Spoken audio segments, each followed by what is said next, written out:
So, how do we gain our worth? By love and not labor. Within 7 short verses, Song of Solomon 2, within 7 short verses, and I'm doing a real quick overview of key verses and passages. But by chapter 2, verses 3 to 6, it's already starting to shift. She says, as an apple tree among the trees of the forest, so is my beloved among the young men. With great delight I sat in his shadow, and his fruit was sweet to my taste. He brought me to the banqueting chamber, and his banner over me was love. His left hand is under my head, his right hand embraces me. She's already describing a shift, because instead of saying, I'm a hard worker and I show it, I know, but I have a little insecurity about that, and I want you to find me valuable in my identity rather than me receiving your view of me. Within just a few verses, the work of love is already doing something inside of her, so that she says, with great delight, I sat in his shadow. Already she's learning to rest in him. Instead of appealing to the hard work of her sunburned skin, and depending on your translation, NIV, ESV, New American Standard, New King James, it makes it pretty explicit. I'm dark but lovely, the sun has darkened me from my labors in the field. And now, in spite of all her labors that have actually cost her the care of her own soul, she hasn't been able to take care of her own vineyard, but now the process of being loved for who she is and beginning to see herself through his eyes and not just through the filter of her own attempts to earn his love, she's starting to rest. And her confession is becoming, I'm learning to rest in his shadow. I'm beginning to feel his embrace. It's shifting the emotional chemistry of her life. She compares it to a banqueting chamber, a banqueting house. And she's saying, his banner over me is love. Go ahead, press that limit. He's that good. Go ahead, press that limit. His love is that intense. You really don't have to work for it. You can learn to delight in his shade.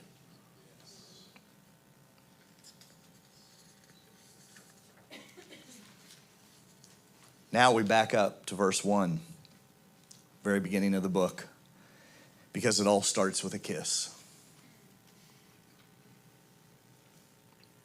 Let him kiss me with the kisses of his mouth. For your love is better than wine. Your anointing oils are fragrant. Your name is oil poured out. Therefore virgins love you. Draw me after you. Let us run together. The king has brought me into his chambers. See, this journey begins with a kiss. There's something in the mystique of love where sometimes love at first sight happens. We don't advise our kids on that. But after my wife passed away, when I met my wife now, some of you know that story. I was married for 15 years, almost 16, when my wife Amy passed away from breast cancer. I had 4 boys under the age of 11. And when I saw the woman who is my wife now, Cinnamon Glory, when I saw her for the first time, I was in love. She had 4 kids. I had 4 kids. She was a widow also. We now have 8, 7 boys, 1 girl. Ages 21 to 30. The oldest 3 are married. I'm about to get my 5th grandchild in November.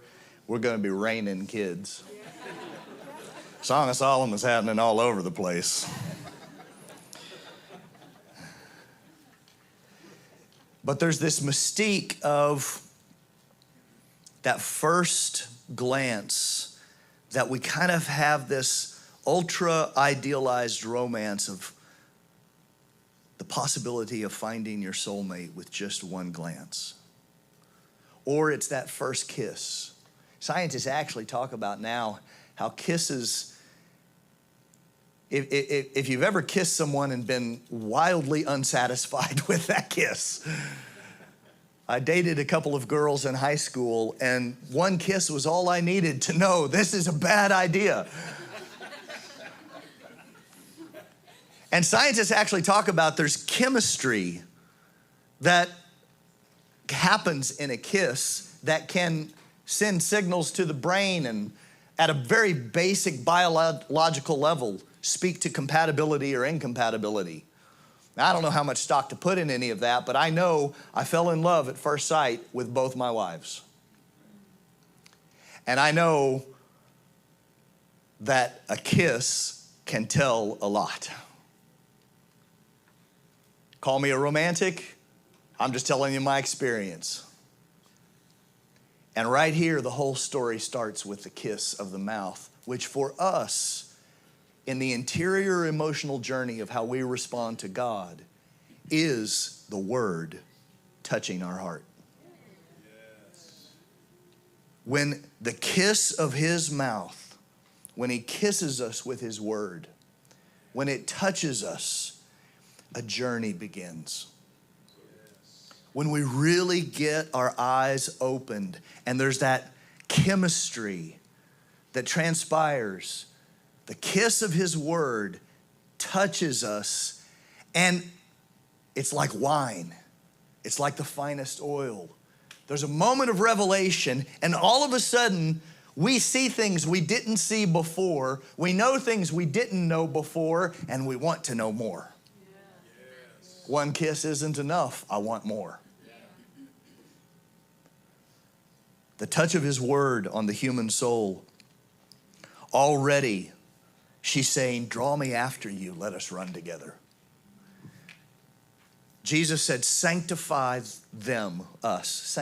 He sanctifies us in truth. We're changed by truth. We're set apart. We're made righteous. We're renewed. This new creation journey that we are on is the process of the word continually touching our heart, capturing us, stirring fresh waves of love, and shifting the way we think and see, and we have to keep coming back to it. We have to stay in that most intimate place. The kiss is the touch of intimacy. It's where you make yourself vulnerable to his word piercing you. You don't kiss a stranger.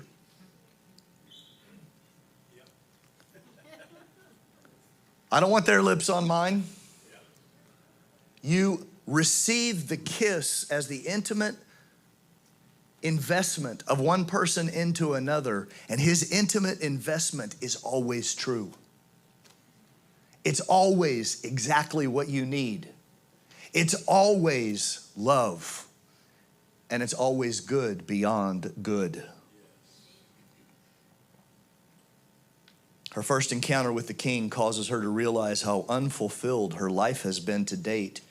So she's torn. She's still immature.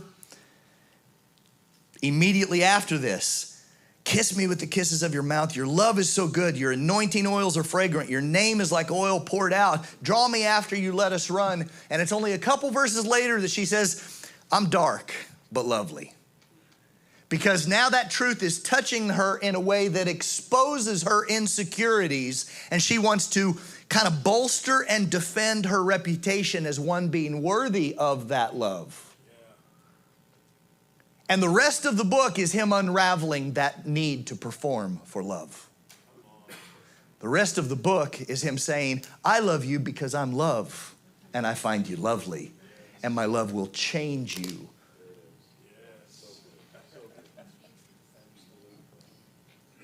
So I'm going to close with this. We're born in love and we're conceived in victory. And I'm going to step outside of the Song of Solomon for just a minute. Although I do want to note The lover never once praises the beloved based on her works. He says things like, you've stolen my heart with just one glance of your eyes. You just look at me, I'm smitten all over again. I'm telling you, I get this with my wife every day, multiple times a day. I wake up in the morning, smitten. Come home from IHOP, smitten. Glance across the couch. If we're watching Netflix, smitten. Rather watch you than watch that. Like she has enchanted me forever. And she doesn't have to do anything except be her.